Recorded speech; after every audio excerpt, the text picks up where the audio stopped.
What's poppin' T Squad? It's me, Keisha, and I'm here with today's behind the scenes tea video. If you don't know, I'll be posting these videos every Sunday, so be looking out for the premieres for the episode. If any of you decide to ask, the lipstick that I'm wearing is by Fenty Beauty, and it is the shade Tiger Tinny, Tini, Tiger Tinny. So you can get this at fentybeauty.com. I love this lipstick. It's a matte orange and it's fabulous. I don't even know if the camera is doing it justice, but this is bomb. But anywho, let's get into the behind scenes tea today. I got a tons of stories for you guys, so sit back and relax and let's get into the tea. So let's start off with Spectacular from Pretty Ricky and Love and Hip Hop. What was that? He was on Love and Hip Hop. Was it Miami? Yeah, he was on Love and Hip Hop Miami, but he's not on there anymore. But while off of the Millennium Tour, Spectacular hasn't slowed down a bit with building his empire. And published in the Mirror Review, Spectacular Smith, who has been honored Innovator of the Year by Black Enterprise, says the internet revolution and the new social media era have forever changed the way companies vocalize who they are. Visualize identities have evolved to reflect the current generation of consumers. It has become crucial for businesses to understand their audience, as they are the most important aspect of social media marketing success. Another important factor is to keep in mind that the audience for each social network are different. So his company AdWizard, I think that's how you pronounce it, AdWizard, AdWizard. I think it's like AdWizard, but without the D. But you can find out more about how to use this company for yourself. He has a masterclass going on. You can reach out to him at I Am Spectacular. And the Instagram page for his company is at AdWizard, WIZAR. That is so dope that he is out here doing big things in business. I love to see a black man doing it. So shout out to Spectacular for really, evolving this social media business savvy mind that he has. So on to the next story. Who all were fans of Nickelodeon's True Jackson VP? I was. I loved that show when Keke Palmer was on it. Well, the show ran from 2008 to 2011. I was so sad when they got canceled, but they're doing a reboot. They're coming back, and I'm so excited about this. I wonder, is the rest of the original cast going to come back? But Keke Palmer is having the best time of her life as far as her career is going. She's, co-host of Keke, Michael, and Sarah. She's continued to do music and television now. So just shout out to her. Love to see this little young black girl doing it out here. She's been acting since she's a little girl, and she hasn't fallen into the pitfalls of Hollywood and fame. So I'm excited about True Jackson VP coming back. Are you? Now, what I need for them to do is to bring back As Told by Ginger. As Told by Ginger is my all-time favorite cartoon. I'm not really a big cartoon person, but As Told by Ginger is my all-time favorite cartoon, and you can't find it anywhere. You can't find DVDs. It was on Amazon Prime, but it's currently unavailable. You can't find an episode anywhere. If anybody knows where I can find episodes of As Told by Ginger, not on Daily Motion, but like good episodes, like, oh my god, I need the box set, something. If somebody can tell me where I can get some from, please let me know, because As Told by Ginger was my shit. What was your favorite cartoon? Let me know. Mine was As Told by Ginger. I liked Rocket Power. I liked Rugrats. I like Recess. Hey Arnold, of course. I like Tiny Toon Adventures. I liked Inspector Gadget growing up. Those are some of my favorites. Now on to the Netflix sensation Love is Blind. If you have not watched Love is Blind, what are you waiting on? It was the sleeper hit of the winter. Everybody binged watched it. All the celebrities, all your faves. I watched it. I loved it. Lauren and Cameron are my faves, and they do have a YouTube channel, Hanging with the Hamiltons. They are everything. Well, if you have watched Love is Blind, then you know about one of the stars, Carlton Morton. We ain't gonna spill no tea. We ain't gonna give you no spoilers, but just know. Well, I am gonna give you a spoiler, so never mind that. But he was on season 1 and he calls a ruckus child. So he says that he's willing to find love via season 2, whether with a man or a woman. So here is Carlton. If you've never seen him, this is Carlton. This is the way that he looks. If he looks familiar to you, you remember him from, I think it was like season 6 or 7 of Real Housewives of Atlanta, when Cynthia did a casting call for the Bailey agency and she had Kenya come and help her scout models, and he was there and her and Kenya got into it. Yeah, that's him. So in the story, it says, last week, it was reported that Love is Blind star Carlton Morton is willing to give Netflix hit dating show another shot, but he do things a lot different this time. Carlton became known for his infamous breakup with his fiancee Diamond, who he had to propose to without seeing her in person first per the show's rules.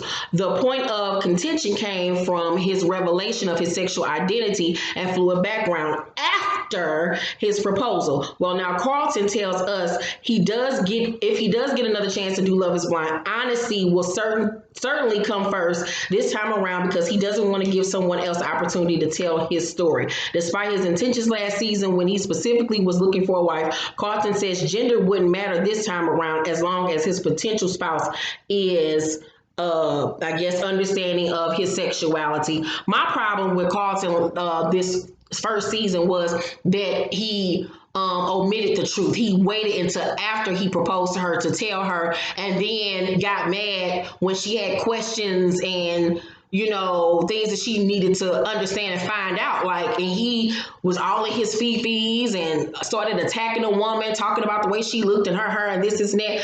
Like, girl, the how you doing came out of him so fast. He was just so disrespectful. I didn't like him. I don't want him to come back next season. I felt like he was a fame whore. I never felt like he was genuine. I felt like he came on there for clout and for fame. And as you can see, he's trying to come back next year. Now, at first he said that he wanted a woman. He saw himself being with a woman. Now he's saying that he want to come back and be with a man or a woman. Like, child, please. We all knew you were gay. You were gay. I don't even think that you like women. I just think that your ass is gay.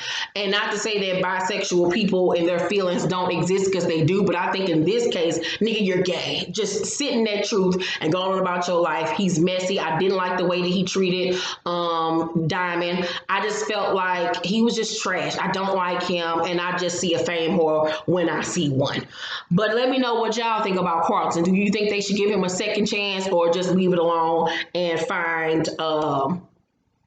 let him find love in real life? And do you think that they should have sexually fluid castmates come in season 2? Should they have gay or bisexual couples on the show? Let me know what you think.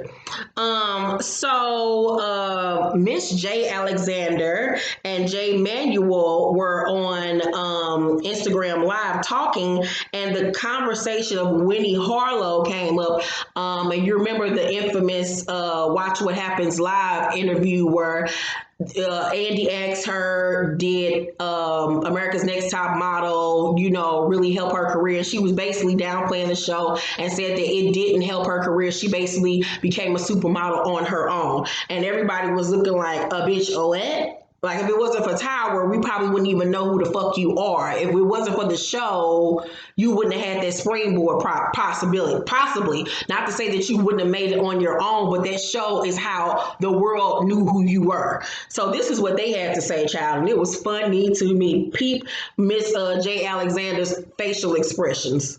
They've been talking about Winnie Harlow and her controversy around saying that, Child. What do you think about? Did you feel like that jump started her career? He's like, next question. They've been talking about. I know that's right, Miss J. Alexander. I need for them to bring America's Next Top Model back. I know Tyra over there trying to do this Wonderland thing, trying to build a virtual super model playground land, whatever. But I need for them to bring America's Next Top Model back and bring the OGs back. Bring Miss J. Alexander. Bring Jay Manuel. Hell, bring Janice Dickinson, old rickety ass back, looking like Skeletor. Bring them all back. We need more America's Next Top Model. I think that that's a show that can go on on for years and years and years and never get stale, never get old. Same thing with RuPaul's Drag Race. I can see that going on for forever. Did y'all watch the Celebrity Edition this Friday? It was cute for what it was. I liked it. But yeah, Winnie was very condescending when she tried to play it down and act like America's Next Top Model didn't help her career. Like, girl, get out of here with that foolishness. Her attitude has been really, she had a stank attitude on the show. It's followed her in her career. I don't know what's up with Lil Mama, but yeah, she needs to get that shit together ASAP.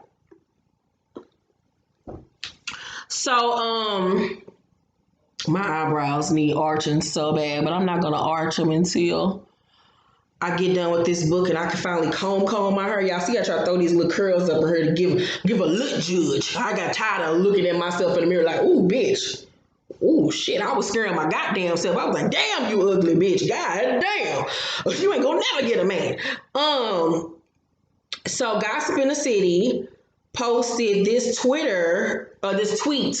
on the 14th that says someone's trying to sell a sex tape of a girl named Miami off Love and Hip Hop Miami. I don't watch the show, but if you know her, let her know. So everybody knew that she was talking about Miami Tip. I'm not, however, surprised by this. How y'all still out here letting niggas film y'all and for free at that? Like, bitch, what? If you gonna be making sex tapes, bitch, you better go on Pornhub and get paid. Like, what the fuck is wrong with you hoes? Ain't no way in hell at this age and time in my life I'm making a sex tape for free. Nigga, if you want to film me, I need you to pay me. Like, pay me with bread, pay me with getting these bills paid. I need trips and vacations. You're not just about to pay me, film me for your sexual amusement, nigga. Like, the fuck? No, ma'am. And then you letting motherfuckers have control over what happens with the video? Like, ain't no way in hell. Now, have I filmed in the past? Yes, she has. But guess whose phone it was on? Mine. Like, nigga, no. You will never have access to this. Never, ever, ever. Ever. And then at that, you didn't see my face, so you would have never known it was me. So that's nothing. If you're gonna be out here doing, make sure your face ain't in it.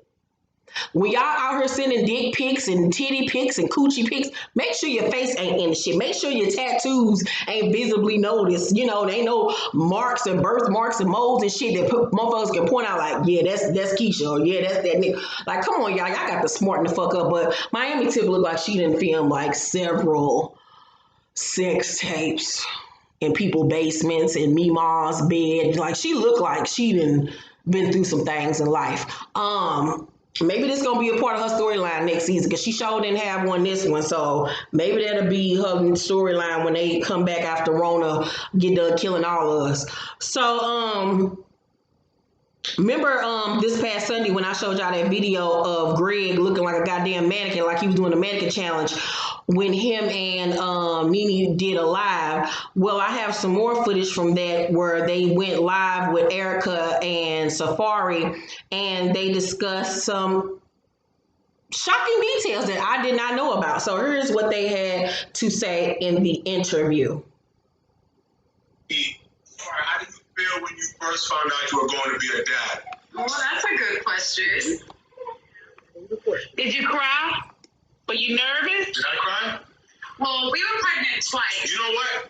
I was very excited, but the second time around, I was scared because the first time she got pregnant, I think like 7 or 8 weeks, we had a miscarriage. So Yeah. after that, it kind of discouraged me. And then when she got pregnant again, I just was like, I was happy, but then I just was like, let's see. Yeah, he like waited to show his excitement. Because she was high risk the whole time. Yeah. The doctor said something about me being able to reach too far up. The doctor said, I know that.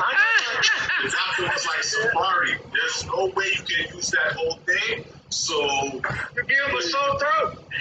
Erica, sorry, crazy girl. You said crazy. Now, I've never personally experienced a miscarriage, so I don't know how that feels. So my apologies and sorries and condolences and heartfelt emotions to anybody that has experienced it, so I can understand why he was, trying to keep his composure and not really get fully excited until they made it at least to the second trimester. they moved real fast with their relationship because they got pregnant with their daughter right now, very early on in the relationship. So they was moving fast. But when you know, I guess, And one thing that I can respect about Erica and Safari, because a lot of people say that, they clout chasers, they do so much for the gram and for the media, But I respect the fact they have not shown their baby. And Erica is adamant about not showing her daughter. We don't even know their baby name. I tried to find out what the baby name's on the internet. You can't find shit about their baby. They do not show her face, and I appreciate about that. I think we might get one glimpse of her next season when they do come back for Love and Hip Hop New York, but I think other than that we won't see her, and I respect that because I feel like just because you're in the spotlight doesn't necessarily mean that your children should be in the spotlight. You know what I'm saying? Because people are cruel. Motherfuckers like me will talk about your baby. So that's why I keep mine hidden. You don't really see him because we are adults. We can choose this life for ourselves. We can defend ourselves, but babies and children are innocent. You know what I'm saying? I feel like they should make the choice of whether or not they want to be in the spotlight or whatever. And just everything ain't for public consumption. Do y'all even realize Kerry Washington got 3 motherfucking kids? We ain't never seen them motherfucking babies. And even the photos that the paparazzi has been able to catch, the kids' faces is always like she's holding them, whatever. You don't see her husband. You don't see her kids. You'll be forgetting Kerry Washington even married with goddamn kids. That's how well she keeps her kids out the spotlight. And that goes to show you can have a private life if you want to. A lot of these celebrities choose to have their family and stuff photographed by paparazzi and things like that. You don't see no photos of Kerry Washington and her family. It's like the bitch don't go outside. Like it's her husband, the invisible man. Like what the fuck is going on? And he find out that she be keeping that dick confiscated. I don't blame her because her husband fine as fuck. Fine as hell. So I will make sure you hoes don't even know this nigga's breathing either. I don't blame you, Carrie. Now on to B2K alum news. Also, they're a part of the Love and Hip Hop LA cast. So B2K's J Boog has a baby. A brand new baby with this young lady. Here's the young lady he has a baby with. She's a very pretty girl. Cute. Here's the baby. They had a little boy, it looks like. It looked like his name is, or is this, no, this is a little girl. Her name is Zuri Houston. Beautiful little girl. Gorgeous. So for all you J Boog fans, he got a baby, y'all. I ain't one of them, but somebody out there listening after that nigga. But that's a cute little baby. She's gorgeous. Then also in Pretty Ricky news, a Baby Blue is expecting a baby with his on and off girlfriend Red Spice. Well, ain't that a name? They are together. That little midget. Ooh, he looked like Eddie Munster. So baby, let her look like her mama, Jesus. Don't let her look like her daddy. That's all I got to say. So on to the Kardashians. Rob Kardashian is accusing China of reportedly snorting cocaine before attacking him with a metal pole. Something knocked this nigga upside his head with a metal pole. So the story goes that Rob Kardashian reveals new shocking details of the alleged incident that went down in 2016 in the ongoing lawsuit where Rob alleges Blac Chyna attacked him and strangled him with an iPhone cord. He shares new excerpts from his declaration along with other new statements. In the new filing, Rob alleges Blac Chyna was abusing drugs and alcohol. He claims although Chyna did not drink or use drugs while she was pregnant with and breastfeeding Dream, as soon as she stopped breastfeeding Dream in the second week of December 2016, she started drinking to excess and using cocaine again. On the day of the incident, Rob claims Chyna consumed large amounts of Moet Rosé champagne, her drink of choice, and snorting cocaine. Later that day, Rob says Chyna became increasingly erratic and aggressive as she got more and more intoxicated. Later that night, Rob claims Chyna pointed a gun at his head and threatened to kill him. He even noted in the docs that a group of friends were on FaceTime with them when it all went down. He says they witnessed her alleged erratic behavior and saw her brandishing a gun towards him. While on the call, Rob says Chyna threatened to kill him while pointing the gun to his head. Girl, now this is a story for your ass. My thing was, if all this was going down, why you ain't recorded? I don't believe nothing you're saying, because Rob has been known to lie. You know, the rumor has been going around for forever that China uses cocaine. We've never really seen any evidence of this. I don't know if this is just things that people like to piggyback on to say about her to keep this thing going. But if she was over there snorting cocaine before she got pregnant with Dream, why would you impregnate her on purpose? Per your words, you wanted to have a baby with her. Why would you purposely impregnate a cocaine addict? Because my thought is you was over there snorting with ass. Because let's not forget how close you and Lamar ass was. And when he left Chloe, well, when Chloe left him, how your ass suddenly sunk into this depression. I feel like him and Lamar was over there using with each other. I feel like that he has an addiction, and I'm not going to be with nobody that's a user if I'm not using my damn self and willingly get their asses pregnant. So, Rob, what was you over there doing, sir? I don't really just see your fat ass just sitting there watching her indulge, and your quote unquote depressed ass wasn't over there indulging with her if she was using drugs. And so, what does that say about you, even if you were clean, that you would willingly and purposely impregnate a drug addict? Out of all the bitches in the world, you could have got pregnant. Boy, shut up. Shut up. I'm frankly tired of this whole lawsuit and shit going on between them. Like, y'all been broke up forever. It seems like y'all have been doing a decent enough job co-parenting Dream. She seems like a well enough adjusted child. Just co-parent and going on about y'all goddamn lives. Nigga, you need to get the fuck up and get out and get something on some goddamn goody mob type shit. I'm sick of hearing this nigga woe and complain. He is the most woeingest, complainest ass nigga in my life. You got everything and all the access to be whatever you want to be, and you are letting your life just go by. When it's motherfuckers like me that would love to be in your goddamn position and use the networks and the people in your life that can help you get to where you need to be, and you just squandering it. Boy, get your life. One thing that you can't say about China is that she don't flip a coin, goddamn it, and she ain't out here working, which you ain't. So shut up.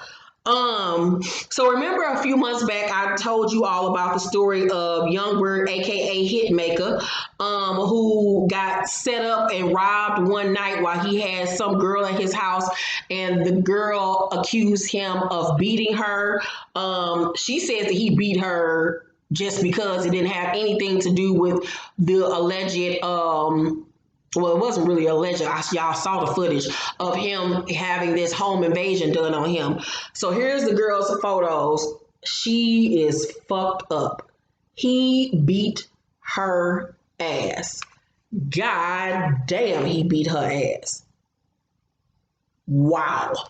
So she posted on social media, I have not been posting any responses to what's being said because of the threats and hate I was receiving on social media. I am still healing. I am still recovering from my injuries. I am mentally and physically in pain, a lot of pain. Legally, everything is being handled, and I won't be speaking details on the case. What I will say is this robbery and setup allegation is completely false. LAPD has confirmed this. I'm continuing to pursue this, and facts will continue to come out legally in court. Now, Gossip in the City also said the woman Hitmaker beat up badly speaks out for the first time and shows an update of her face. Hitmaker claims she set him up, but it's a lie. He's abused almost every girl he's been with. Just ask Masika, Hazel, and more.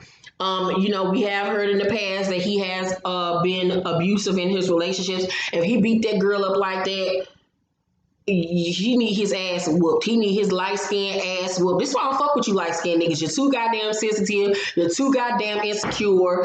You're too goddamn in your feelings. You're too goddamn moody. You're too goddamn insecure. I better beat the shit out of you light skinned niggas. Ain't nobody got time to be dealing with y'all Drake ass antics and shit. Like, boy, like sit down somewhere with your two pretty asses. Like, I think that's what be wrong with light skinned men. They too goddamn pretty. they borderline damn bitches. Like, so Like, but if he did do that, I pray that they nail his ass to the cross. She needs to get some money. He needs to do jail time. He needs to get all of that if he been out here beating bitches with his little bitty ass. Girl, I had somebody fuck his little ass up. You think you about to whoop my ass? Nigga, please.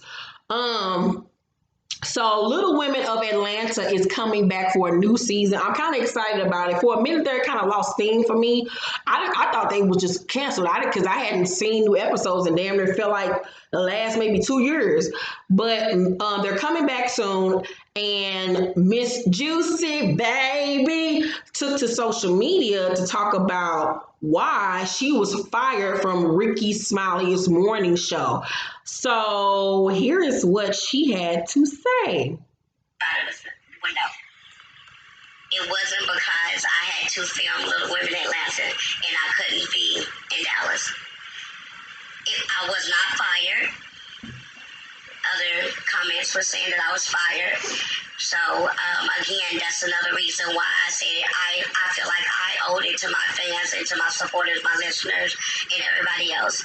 I feel like if something was going to be said, again, so I know you was told recently, I feel like if something was going to be said, again, this is my opinion, if something was going to be said, it should have been the truth or a corporate political comment should have been made. I feel like I was not offered a new contract to be on the new show.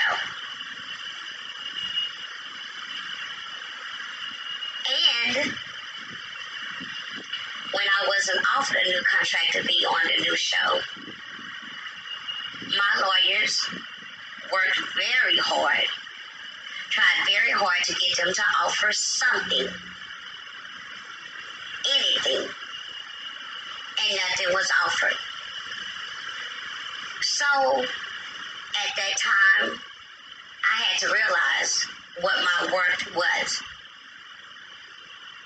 Was I going to continue to go on and work another 12 years with someone that I have been working 12 years for?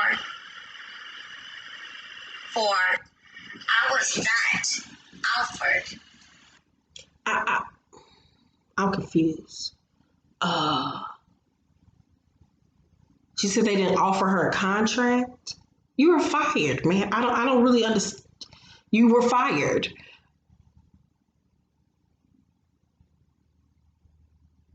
I don't really understand the significance of this. Somebody in the comment section of this post said the reason why they didn't offer her a contract is the same reason why they cut out a lot of their segments. The demographics changed. They wanted to appeal to Tom Joyner's fans and listeners. They felt some of the people in segments were too immature. I knew when they fired her, this was the reason. They are failing terribly, but they're trying to gain new fans. Now, I'm not a radio listener, so I don't listen to the Ricky Smiley show. I've seen clips and stuff there or whatever. But, I mean, you had 12 years there, girl. Everybody can't stay on forever. You need to take people out, bring new people back in, redo, shake up things. You had a 12-year run, a great run. That show platformed you to be on Little Women of Little Women of Atlanta. They gave you a springboard. So, I mean, Ricky Smiley held you down. A lot of people wouldn't even put, sorry to say this, but a little person on the radio. You know what I'm saying? So you broke barriers with even doing that. So I'm pretty sure there's other radio stations in Atlanta that you can go work at. You know what I'm saying? Start a podcast, do something. But I don't think that she should be low-key taking shots at Ricky Smiley, because it's kind of like what I felt like she was doing at the end, saying, you know, should I know my worth and try to continue to fight for somebody I've been working for 12 years. I don't think that he was just throwing you to the wayside and disregarding or negating what you've done for his show or whatever. It's just time to move on. Like, people don't understand it. Everybody has a season. Like, everything, you're not going to be that person in the spotlight forever. Like, sometimes God has to shake your life up and put you on a whole nother path to even more bigger things and greater successes. So I don't know. I wish her the best, you know what I'm saying, moving forward.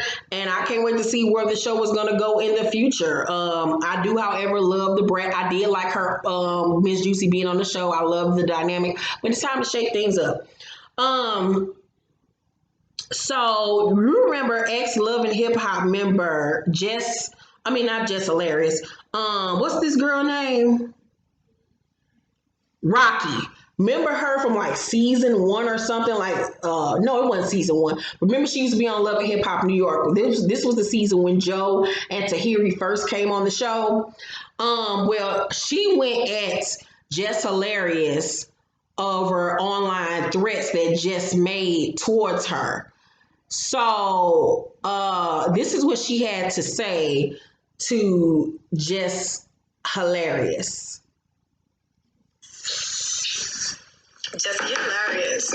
Not ever, never was. You know, don't get your little followers confused. People have been going to Ringling Brothers for over 100 years, bitch. Motherfuckers love to laugh at clowns, so yeah, don't get gas. But I think it's really funny how you restricted me after talking all that shit on the comments. You're gonna slap the shit out of who?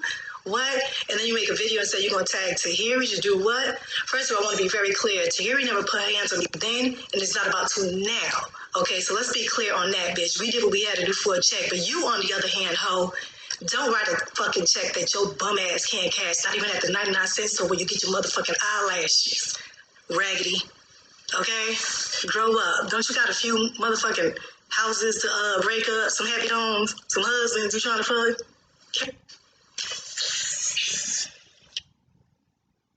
Well, that was rude. She ate her ass up real quick. Then she go on to say in the caption, let's be very clear, you're not funny, ain't never been funny, and you're the furthest thing from about it. So you can take your crusty threats along with your rancid triple fried fish box sale. That didn't go. That sell that. Oh no periods. That's why I didn't go. Sell that shit on eBay because ain't nobody with half a brain cell buying that bullshit over here. Lastly, every time a weak ass bitch off more than their pussy pie can chew, they always want to tag in somebody to help their punk ass. That show was damn near 8 years ago. The storyline was about as real as a $3 bill. Throwing drinks was part of the agreement we had, but not one female put their hands on me. So rest assured, Jesse ain't never been hilarious a day in your life. In your bald-headed ass life, you ain't about to do jack shit. Not now, not never. Now, her read via the video was better than her caption. She should have just left it at that because that read was.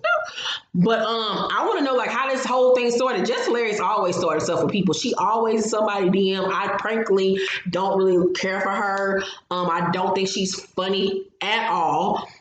She's funny looking, but not funny. She's just not my cup of tea. But she's just a troll to me. She's just an online troll. So, but that read was funny. When she said, don't you got some homes to go break up? I was through at that point. So on to Love and Marriage Huntsville news. So Martell had posted several posts last week stating, teaching the kids something I rarely do, cook the innocence of children 1 year ago, reminiscing because I haven't seen my amazing kids in 12 days. So everybody was like, why you ain't seen your kids? Everybody was like, are you on quarantine or something happened between you and Mel? Like, what's going on? So after that, I guess after making those posts, things between him and Mel were worked out some type of way because he's back posting videos of him and the children. Well, Gossip in the City posted Love and Marriage Huntsville. Martell and Melody Holt are getting a divorce. He said Melody isn't able to get over his past with the side chick and now using the kids as pawns. So now we know that's the reason why he wasn't able to see his kids for 12 days. Now, I play a lot of games. I don't play with people keeping their kids away from their dad or whatever, or vice versa, because you feeling some type of way. What goes on between you and your husband, or between you and your man or your woman, is between y'all and should not be used against your children and making your kids suffer by not being around their mom or their dad because you mad about something that this motherfucker did. Now, if Melody did do that shit, she wrong as fuck. She's wrong as shit. Wrong as shit. You might not want to be with him, but let him come get them ragged ass kids gone somewhere so you can go take a nap. You know what I'm saying? Like, I don't like that shit. I don't like it at all. Just leave this nigga. Leave it. Leave it alone. I can't see y'all being able to work this shit out neither after this nigga had a whole side bitch for like 3-4 years and was still fucking with her after you found out. Like, girl, just leave this nigga alone. It was good while it lasted. If that, you're a beautiful woman. You're gonna be able to find you another man. Like, go ahead on. You're a smart, intelligent girl. You created this hit successful show. Go ahead on with your life. Stop staying in situations because of out of fear. Relationships have expiration dates, and guess what happens after something expires? It spoils. Do you want to be in something spoiled, something murky and nasty and rotten? Because that's how it feels when you stay past your expiration date with a motherfucker that you ain't got no business being with. It's gonna be one fucked up thing after another until you leave that shit. And guess what happens when you finally leave? The sun comes out tomorrow. Let the dum dum dum dum dum tomorrow. Like the rain, the rainbow's gonna come out after the motherfucking rainstorm. Like your shit will get better when you leave that fucked up situation. Stop staying with motherfuckers because y'all been together for such and such time. Because you loved him. Because y'all married. Everything ain't meant to last. Listen to the Jasmine Sullivan song. But forever doesn't last too long. Listen to that shit. Everything ain't meant to be. Leave relationships when it no longer makes you happy and no longer suits you. Don't be trying to stay in relationships because y'all got kids with each other. Because now you're raising kids that think that toxic relationships and marriages is the way relationships are supposed to be. You don't think your kids see you arguing and screaming and fighting with each other and being mad with each other and having that tension? That shit rubs off on your children. You want your children to see positive relationships so they know how to go out in the world and pursue marriages and relationships, because 9 times out of 10, your children are going to mimic what they see you've done. So take that into consideration, folks. So growing hip hop New York star Medina Molina went on social media to talk about her baby daddy, who I had no idea that Case was Medina's baby daddy. And apparently he owed her money. And this is what she had to say about it. That's right. And you know, so I just noticed everyone's commemorating my baby daddy for 21 years for his Happily Ever After video with Beyonce in it, and the Happily Ever After album with Touch Me, Tease Me, and Faded Pictures. Why don't y'all tell that fucking bum ass to pay his child support? Why don't you tell him that? He owes me over $500,000. You know why? Because he's never paid child support a day in his life. And you know what? I used to send my son out there, and I used to pay for it. The last year when my son was 11 years old, I called my son. It was his birthday. He wanted to go see his dad. I called him on his birthday. I'm like, hey, baby, what you doing? Oh, I'm in the store with my dad. He's buying golf clubs. He's buying golf clubs. So I call his bum ass. I'm like, you buying golf clubs? You ain't even buying nothing for your son. He's like, I asked him. He don't want nothing. He don't want nothing. Let me tell you something. I want all mines. I'm coming for all mines. I'm posting paperwork and all that shit. I don't give a fuck what they don't hit my line. Don't do none of that to keep your ass out of jail. All right? So I just noticed everyone's... Well, all right. Yeah, that was a lot. It was scary. Whoa, I did not know that Medina and Case had a baby with each other. Now, a lot of people in the comments saying that, she doing the most, she just in it for the money. I agree. If you owe that woman money for this goddamn kid, pay your motherfucking child support, nigga. I get so tired of these niggas thinking they get a free pass on not contributing to the motherfucking kids that they fucking produced. Like, the fuck, nigga? Like, no, you owe money. Go after that shit. You need to step up. But it's not just about money. It's about being a parent. You know what I'm saying? Just being there for your child. Because emotional support is way better than child support to me. You know what I'm saying? Because raising emotionally stable, well-adjusted children is most important to me. But I don't blame her. I don't blame her either. But I feel like she should have did it private. I don't think that him getting celebrated for the video was a reason to go on social media and blast him. Now, I could see if he said something out the way about her or their child or something like that, then I could see taking it maybe to social media, but that still ain't even me. I'm not that type of person. But just being mad because people was congratulating him on his video, like, what one got to do with the other? Like, I don't really understand it. Now, maybe if you would have saw him on social media posting a brand new car or a brand new house or got a new kid that he over there taking care of. Maybe that'll make me feel some type of way, but I still wouldn't take it to social media. But getting mad because motherfuckers celebrating his 20-some year success of a song, like that was clout chasing. Like that was doing too much. It didn't need to be taken to social media because of that. But I just feel like she wanted people to know the case was her baby daddy. That's what I felt like. Cause why wasn't that a part of your storyline season 1, ma'am? You was too busy on there arguing with girls that's half your motherfucking age. We ain't know shit about your real life. Hell, we didn't even know your ass had a son. I don't even remember her mentioning that shit on Growing Up Hip Hop New York. And then, by the way, if you did not watch Growing Up Hip Hop New York, you missed out. Go rewatch, watch it now. Catch up while we on quarantine because it was litty. So in Basketball Wives news, Jennifer Williams just got scammed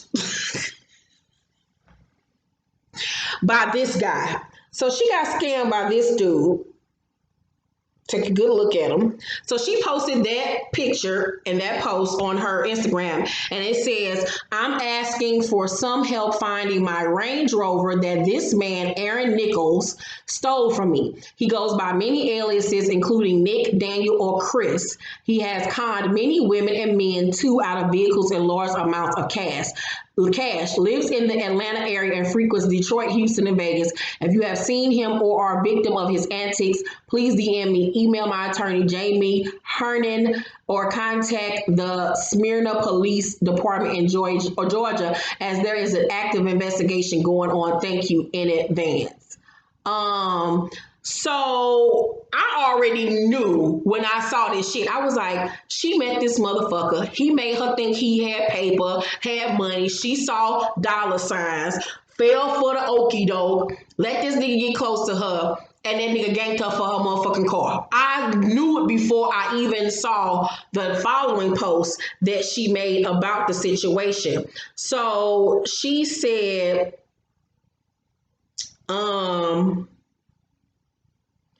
so the Jasmine brand exclusively reports Basketball Wives star Jennifer Williams says that the man that scammed her out of thousands of dollars has also allegedly done the same thing to multiple women.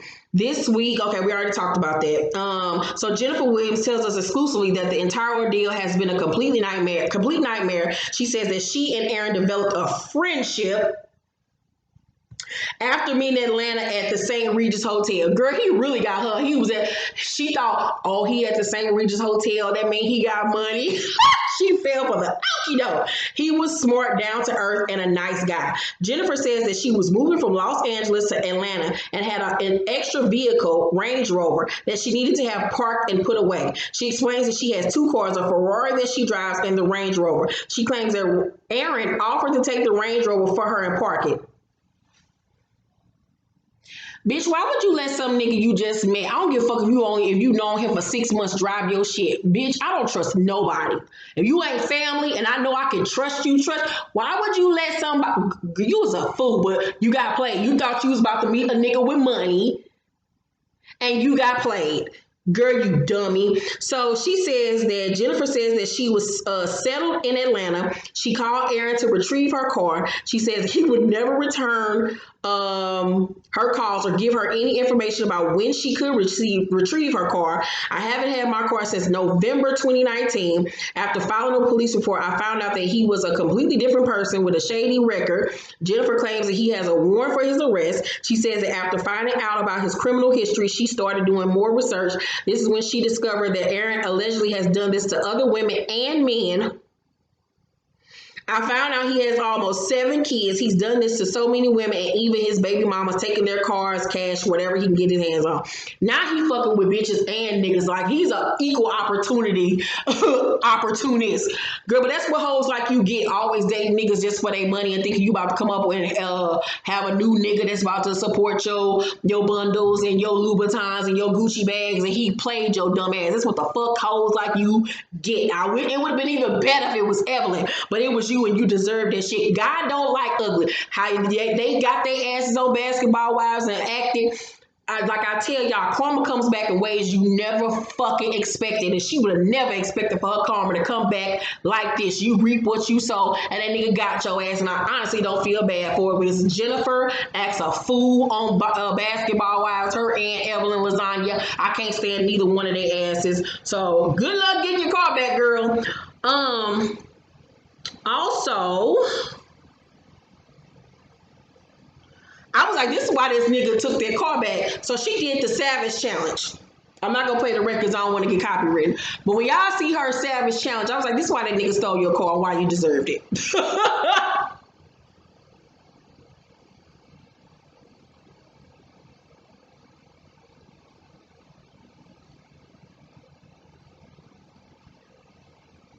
What is she doing, Jesus?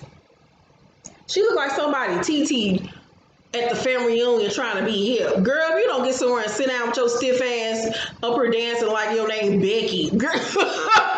Bye for Jennifer. Bye. That's why your car got stole. So on to Waka and Tammy. The season just ended. I did reviews on it if you did not catch that. And Tammy did an interview with Lipstick Gallery, Lipstick Alley, whatever that shit, that podcast bullshit that Angela Yee be doing with them hoes. She was on there talking about having a threesome with Waka. Here's what she had to say. So Tammy, are you down for the threesome? If he would give me one, bitch, you won't give me one. You don't remember she kind of hinted at wanting to do it before. Mm-hmm. It still hasn't happened. He's not down. No, not yet. He's not sharing that booty. I think it's so selfish. Because nigga, you done had your fun, your whole career. You done had 3 and 4 bitches. You done had your whole little fun, and I've been at home being a good little wife. So, do you think you would feel different? You in the studio every day now? How is that like working with your husband too? He usually leave me alone when I'm in the studio. He only come here to fuck with me. But usually I don't, like when I'm in the studio, he give me my space. It's, you know what I'm saying? He'll come in there sometimes like if songs ain't done on time and he be like, what's going on? Like, but usually he give me my own space. It's only when it comes to the business side when he usually get into everything. It's like, don't tell me about this slim mind. You don't feed her, you don't clothe her. You know what I'm saying? Like, I don't get into shit like that. But now it's a different. One thing I don't like for men to hit girls. Right. Well, whether it's their daughter or not, like I don't feel like that's a bad precedent. Yeah, I don't feel like men should whip it. Because I know some men like, oh, I spank my daughter, but I just don't. I feel like their mother should do that. Right. Because I feel like men don't know their strength too. That kind of strength, right. It kind of gives that pressure for the little girl, like, oh, it's okay for a man to hit you. Right. Yeah, so I don't agree with that. Speaking of what it's okay for men to do, right? We're talking about OnlyFans a lot and how there's so many people going on OnlyFans, making their coins right now. Is it a problem, right, if your husband is following people on OnlyFans? You know, what's OnlyFans? Girl, you don't know? Bitch, tell me. Yeah, like, don't tell me about this thing. Okay, my thing is, are you talking about having a threesome with you and Waka and another man, or you and Waka and a bitch? Because I was like, if it's you and Waka and a bitch, you ain't learned shit. You ain't learned a motherfucking thing. And next time this nigga cheat on you, you better not start crying. Because if you willingly letting bitches come in your bedroom and fuck your nigga, bitch, you shouldn't have been mad about him out here fucking other bitches. Like, you hoes gonna get enough. Because let me come in the bedroom with y'all. You gonna be crying when I done took your nigga after he done got this marinated puss that I've been had over here simmering for the last 6 years, and I done whipped it on him, and it's nice, right, and tight, and smells like motherfucking hibiscus. You always gonna get a motherfucking enough when you find out your nigga still been fucking that bitch after the threesome is over. Like, Tammy, the fuck is wrong with you? Now when she was talking about now, if she's talking about having a threesome with another nigga, now I'm all here for it, because that's one of my all-time fantasies. A nigga in the back and a nigga in the front. Mama, I hope you're not watching, but I want to suck it and fuck it at the same goddamn time. I never really tripped off a man spanking a little girl like that until she just said something about it. Because I'm an equal opportunity spanker, goddammit. Growing up, however, though, my father never spanked me. I've never had a spanking by my daddy. My daddy was always the type of father who just looked at me a certain way, and I got it together ASAP. Like, just hearing my daddy raise his voice used to scare the shit out of me. So I feel like men don't have to do it, especially if they know their strength and they know how to intimidate, and get you together. Because my daddy never had that problem out of me or whatever. My mother was the one that spanked me or whatever. And, but I just feel like, even with that being said, how she was saying she feels like a woman is supposed to do it, because then that kind of make you, like, your child resent you as a parent if you're being the disciplinary in that way. That makes them not feel comfortable with you. So it's just a thing of whether to spank or not to spank. I was a spanker. I spanked Kyrese. And if his father would have been in his life, I would have allowed him to spank Kyrese as well. If it would have been a little girl, would I have felt some type of way if her father spanked her? Probably not. But I just think it's different with little girls. I think when you're a father, like I said, you know how to just look at your daughter and they'll just crumble. You know what I'm saying? But what do you guys think? Should a man spank a little girl, or no? Or should they just not spank at all?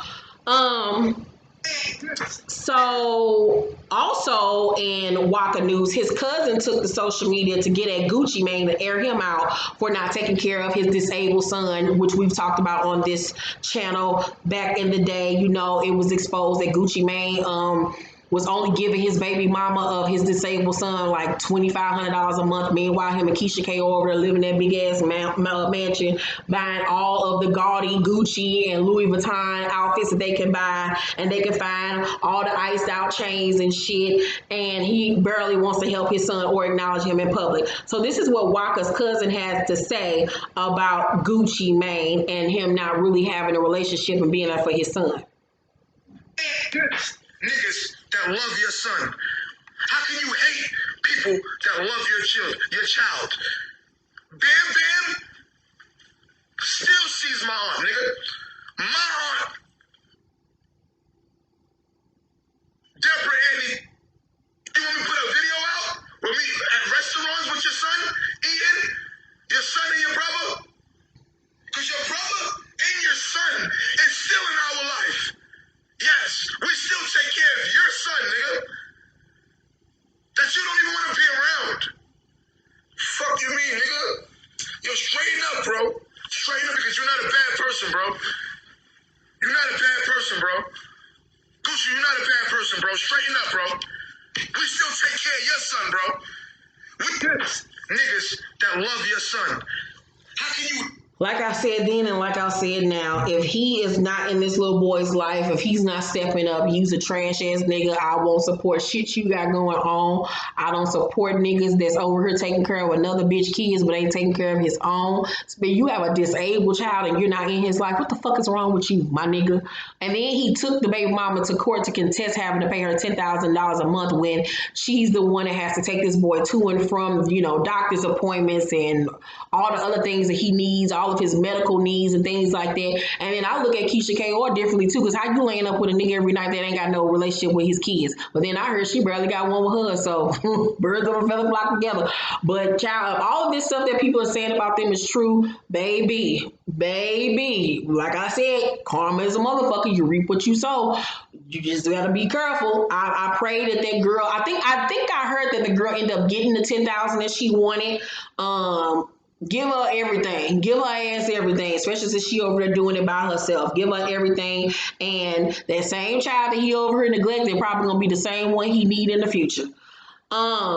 In Real Housewives of Potomac news, the new season was supposed to start May 3rd, but now it's being pushed back to the summer because of Corona. So won't be doing any Real Housewives of Potomac reviews for quite a while. Here, however, is one of Monique's upcoming confessional looks, and it's really nice. It's a really cute kind of like vintage inspired look. She said that a lot of her confessional looks will be like time period pieces where she goes back in time and tries to give you some of the old Hollywood glamour. So I really love her look. This is really cute, very vintage, very classic and sexy. I think this is her makeup artist or either the guy that does her hair. So won't have Real Housewives of Potomac until later this year. A 22-year-old Cynthia Bailey audition tape for the 5 Heartbeats has made it to the internet, and look at my girl Cynthia back in the day. She looks exactly the same, and Noelle looks exactly like her mother. Like, Cynthia hasn't changed a bit. Here's her audition tape. Okay, I'm Cynthia Bailey. And how tall are you? 5'10". And how old are you? 22. 22. Please have a seat. Okay. You're coming to visit me? Yeah, please. Boom shots. You have boom shots. Your name to camera. She was still bubbly and just as dumb and clueless and a dumb blonde then, but she's gorgeous. Noelle looks just like her. Oh my God, that was just so dope to see that. Five Heartbeats is one of my all-time favorite movies. Then on to Lanithia Leaks news. So somebody that knows them took to social media to talk about Greg ass out here flirting with the girls. This is what she had to say. Yes, P. Greg was tricking. Oh my! I don't even want to be a part of this. Greg was definitely tricking. But that what she said happened, that is not how it went down. Like, literally, those motherfuckers were in there about to fight. Like, literally. So, like, the girl, I'm gonna say that she probably sort of, remember when Nene and Greg got together, she was like small and had a short haircut. So the girl was definitely Greg's type. So whenever Nene couldn't get to the store, Greg would come to the store. So they had built their own, like, you know, friendship with them setting up the store together. So one day it was just me and her in the store, and she randomly tells me, like, girl, yes, Greg tried to talk to me and we be FaceTiming each other. And I just was like, so I didn't say anything. So it was all there. Yes, Greg. So remember months back when I told y'all the story about Greg's mistress that worked for Swag Boutique, and remember Nene talked about it and basically said that she confronted the girl, called the girl or whatever, the girl denied it, and then she was cool and calm and collected about it. But then you heard this girl who worked at Swag Boutique recount the story, and she said they was almost about to fight, and that Nene wasn't so laid back about it as she claimed to be. And I believe her. I believe her. I motherfucking 100% believe this young lady. When has Nene ever been calm about anything? Girl, get the fuck out of here. Especially some bitch that work for you fucking with your husband. I don't give a fuck if y'all do call yourself having a open relationship. The fact that they was doing the shit behind your back, you not gonna sit up here and tell me that Nene didn't fucking explode. But it just amazed me how this season she got on the show trying to act like she has this perfect marriage and her marriage is better than everybody else, and that's something that she even said and quoted out of her mouth. But she over there going through it just like everybody else. Ain't none of them bitches got no good marriages. None of their asses. So Yvonne has come out the woodworks and spilled all the tea on Snakegate.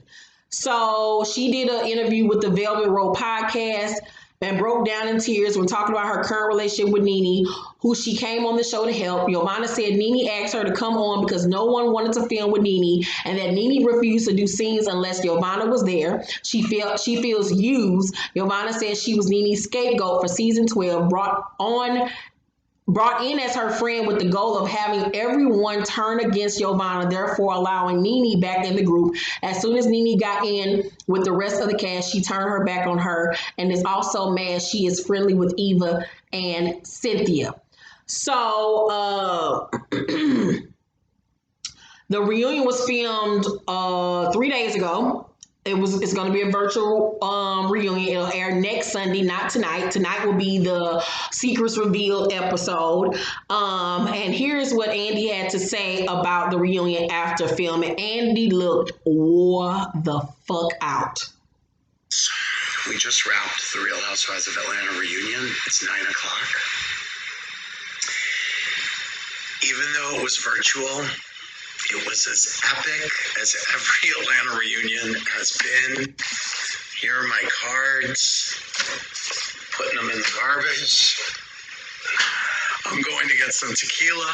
I'm turning out the lights, and I will have you know I'm not wearing pants still.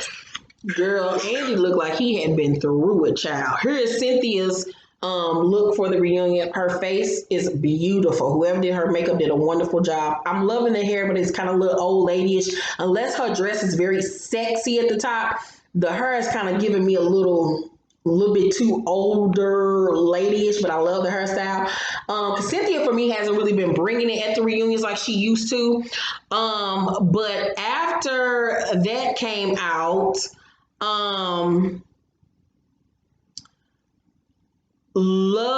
B. Scott then spilled all the tea from the reunion on his website.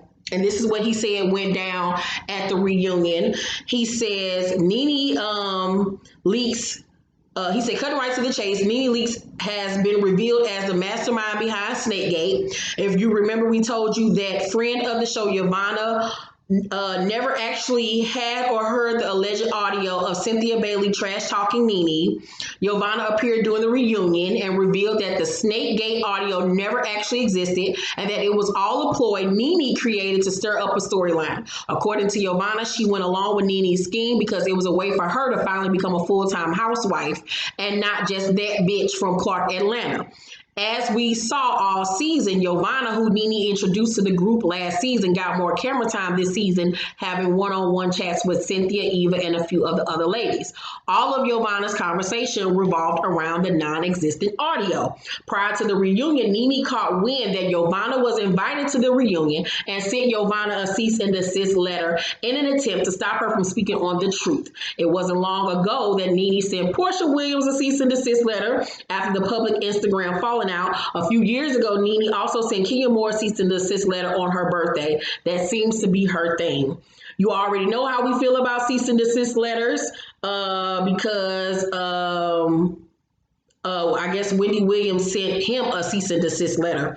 According to our sources, Nene was so upset that Yvonne was allowed to appear at the reunion and threaten production.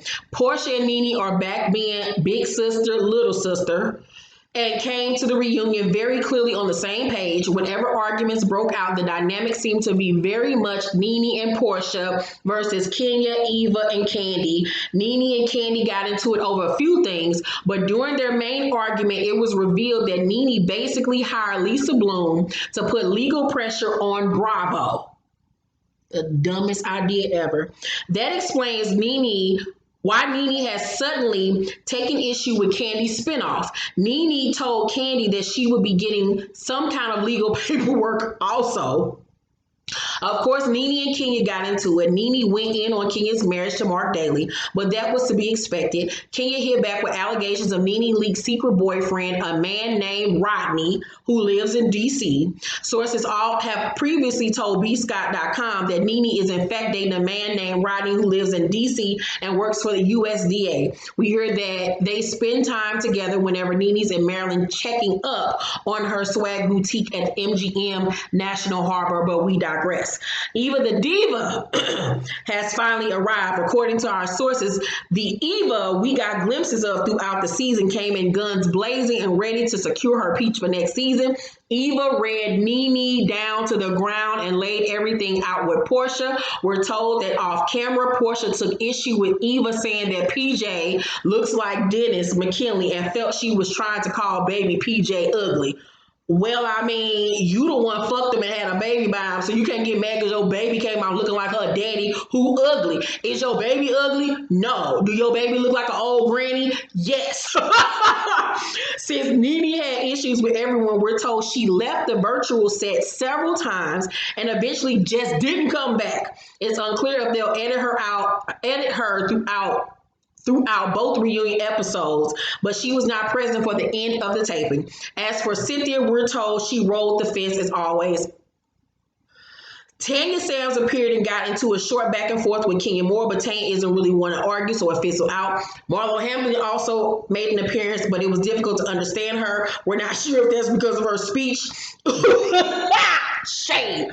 Or a weak Wi-Fi connection, probably a combination of both. Tanya Sams appeared and got into a short, I already put that.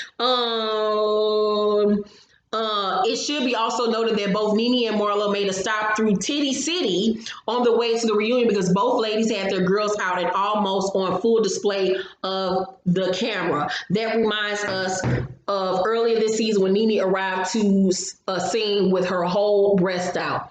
We don't know for certain who's returning next season, but from this reunion, it looks like Cynthia may be on her way out and Eva will be sticking around. Now let's discuss a few things.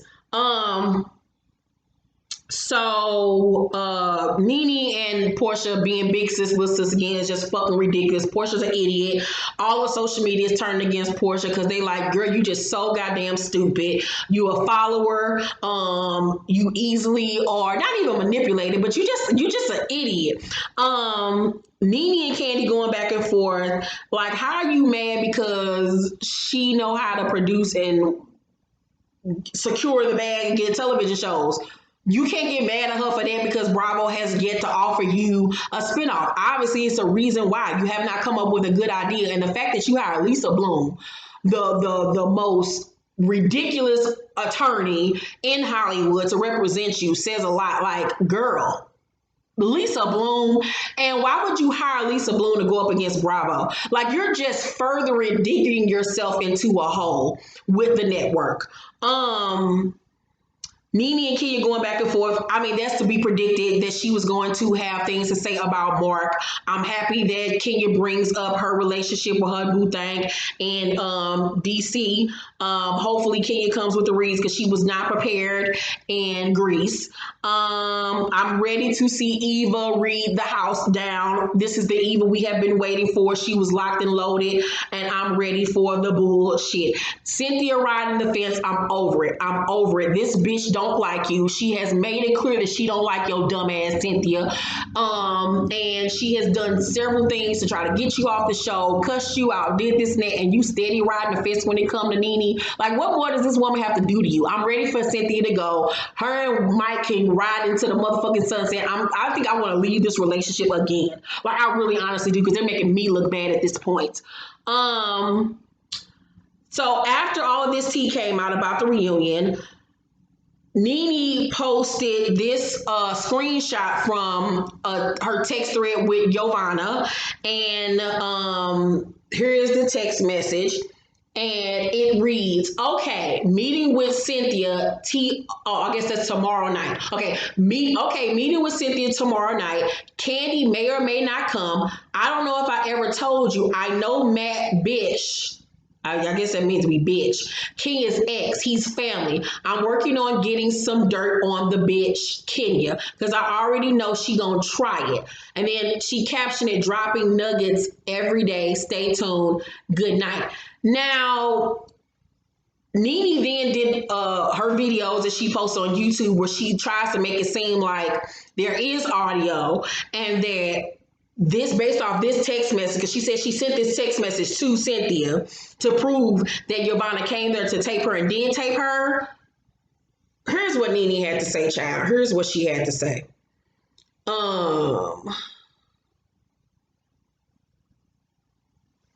I was asked, what color are you going to wear? And I said that I was going to wear possibly white.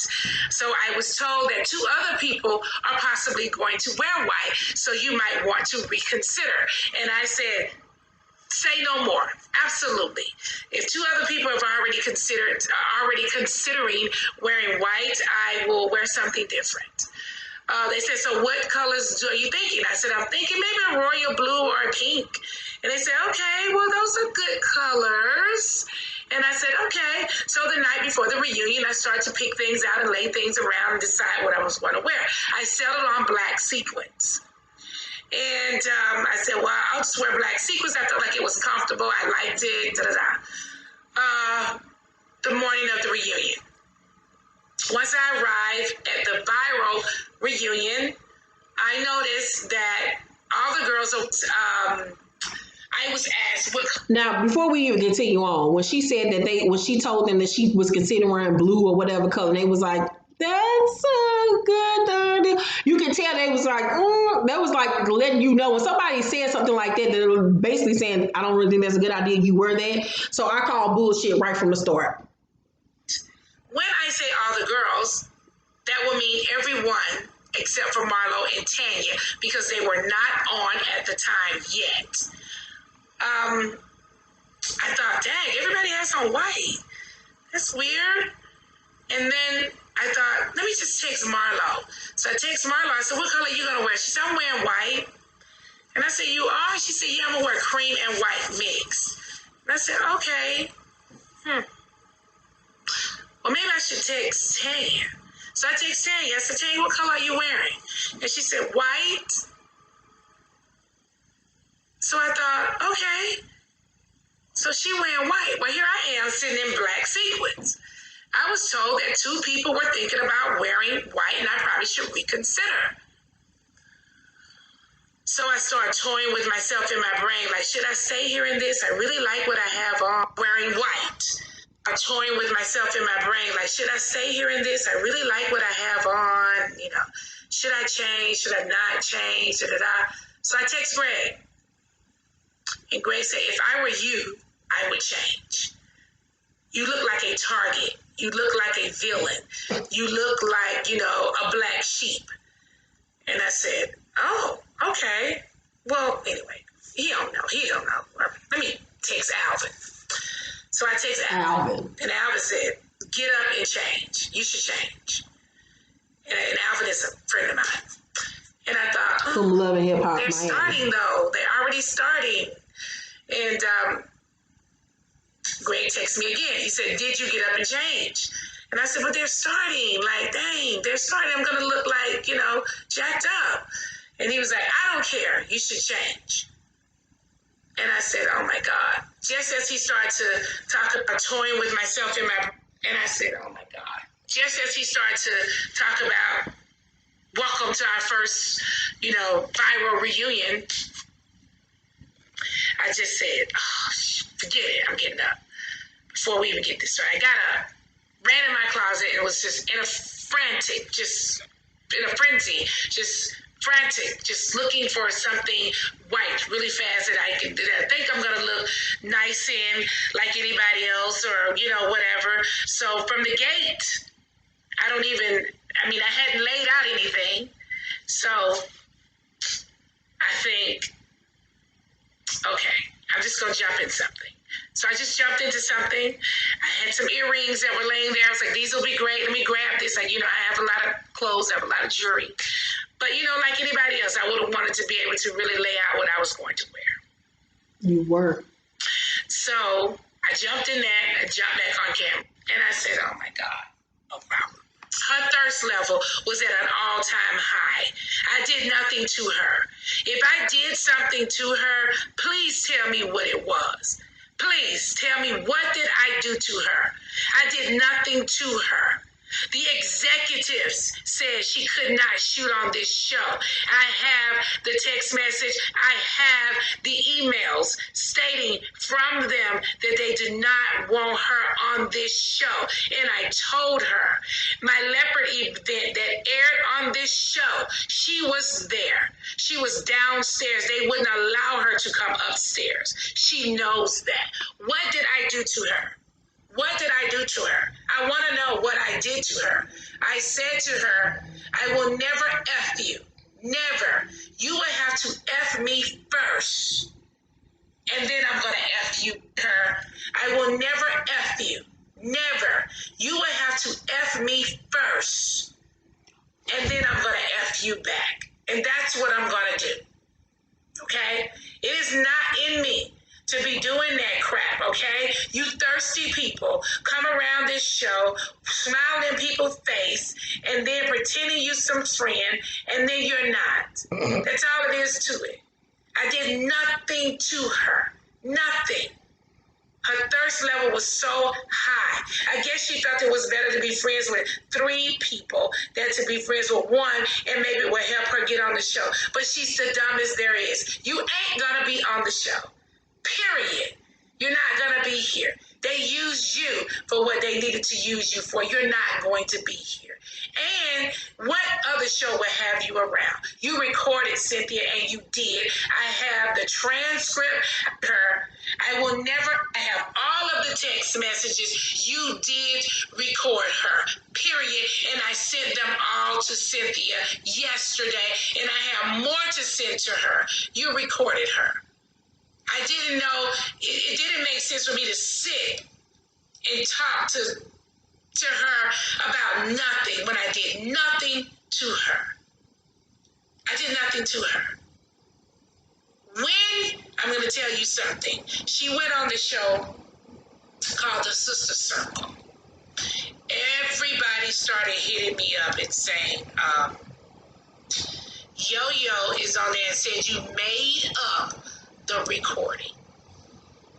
And you know I didn't make up the recording. I have all of the text messages. Okay, so the text messages I read you is one of the text messages I guess that she sent to Cynthia. My thing is, because they said that when Nene found out Yvonne was going to be there, she stormed off the set. They said that she was mad because they grilled her, that Andy grilled her and focused on her for about 2 hours. So she felt like she was a target. My thing, okay, let's start with the fashions. Okay, so they told you 2 other people were supposed to be wearing white. You get there, you see all the other casts in white, you're in black. What's the big whoop? Y'all have done an all white thing in the past. They have a color scheme of what they want the girls to wear usually at reunions because they needed to blend, or not blend, but to coordinate with the set that they normally do. So you being in black though isn't a big deal because if you look at the opening for Real Housewives of Beverly Hills, all the girls have on white except for Erica. Erica is in a silver sequins dress. So you having on black, girl, stop it with them trying to use you as a target and this, and that. Remember, you're that bitch. You're the star of the show. I would think that bitch, the star of the show, that girl, as you like to call yourself, would like to not blend in with the rest of the girls and like to stand out amongst the Brady Bunch scene that we're about to see. Then when she talks about this recording with Yavanna, my thing is, if what B. Scott said is true, that when Yavanna says all of this stuff on the reunion about there was no audio and that it was Nene's plan, it was all a scheme to get her back in good with the girls and all of this. If you had all this tea, if you had all this information, why you ain't bring it out right then and there? Your phone was right there. You was at the comfort of your home. Why you ain't pull all this stuff up right there instead of storming off and not coming back to the virtual reality reunion or whatever the case may be? Why are you trying to send screenshots and shit after the fact? You went on Watch What Happens Live, sis. You and Marlo showed y'all ass and said, oh, you were locked and loaded. You was ready to read bitches down and shit. You was ready. You was that girl, remember? And somebody said this shit in the damn comment section. 2 people said, so because Nene says they asked her questions for 2 hours means she's telling the truth. I think someone is looking for sympathy. So when the reunion airs and what really happened starts to unravel, she will have people feeling sorry for her. I'm done seeing through Nene's bullshit. And then a guy even said, why would Nene be upset she's getting all the questions? Doesn't she call herself the queen and the house builder? If she has receipts about Yavanna, why would she let Yavanna win on TV? She had a whole meetup with Portia during this corona thing, and they still got their asses handed to them. Isn't that a coincidence? And then somebody else said, this is the same woman who went on every interview telling the girls to be ready because she was coming for them. Now she has every excuse in the world because it didn't work out how she planned. Nene has dug herself a hole this season. She is grasping at straws. She knows her time on the show is up, and she don't know what the fuck she about to do with herself. The fact that she would even hire Lisa Bloom to go up against Bravo, Andy and them already, you can tell, are tired of her. That's why her ass was suspended for the first 7 episodes this past season for the shit that she pulled last year with production, with the closet gate when she attacked the production. That's why her ass was suspended for them first 7 episodes. Her ass is about to be out the door like Vicky.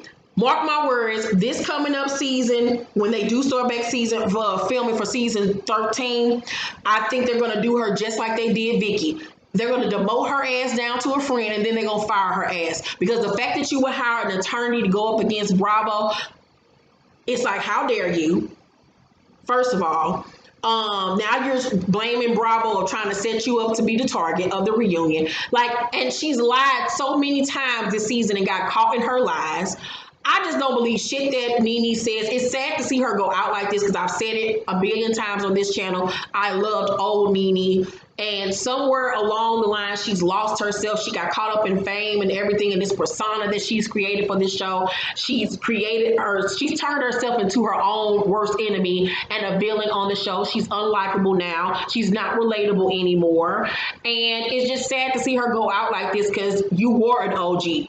And we did love you at one point. You were the fun, relatable girl woman that we all could relate to. You were funny at one point. We loved the relationship you had with the women. And then somewhere along the lines, you let this shit get to your head. And like I said, this season, I cannot ride with Nene because she's lied so many times, and I've shown y'all where she's lied about things, and then I'll show you what really happened, and then she'll come back and say, oh, well, this is what. It's just like a bunch of foolishness at this point. I cannot wait for this reunion to see how everything plays out. I do believe that she's doing damage control, trying to gain sympathy before the show airs for those dumbass folks that want to continue to ride with her right now and not hold her accountable for her actions. I'm just ready for this shit. I can't wait for next Sunday. I will be glued to my television to see how it looks. I can't wait to see how this whole thing is going to even look visually, to see what everybody has on, to see the confrontations. I'm ready for it. What do you think about everything that was spilled today on Real Housewives of Atlanta with Nene and things? Do you believe what Nene was saying? Do you believe what everybody else is saying? What are you guys thinking? And this is let me show y'all the picture if you don't know what they were talking about when Nene met up with Portia before filming the reunion. She went over to Nene's house to see her with the baby. This was like literally the day before they filmed the reunion, so they get, I guess, on the same page with each other and know what they was gonna say on camera. And it's so sad that Portia, you went over there to who you thought was a winning team, and you end up losing in the end anyway, with your dumb ass. So yeah, that's all the tea I have for you guys today. Thank you guys for watching this episode of Behind the Scenes tea. I loved filming this. I will see you guys later on tonight for my Insecure review. Me and Monique will be going and doing our review together. I'll be hitting her up. Thank y'all for watching this video. Make sure to thumbs up this video, like and subscribe, and hit that notification bell button. Let's talk down below. Make sure you share it also with your fam and friends. Let's get these views up. Yes, let's get these views up. What the fuck was that? Just fell from the sky. Oh, it was a piece of cotton. Anyway, love you guys. Thank you guys for watching.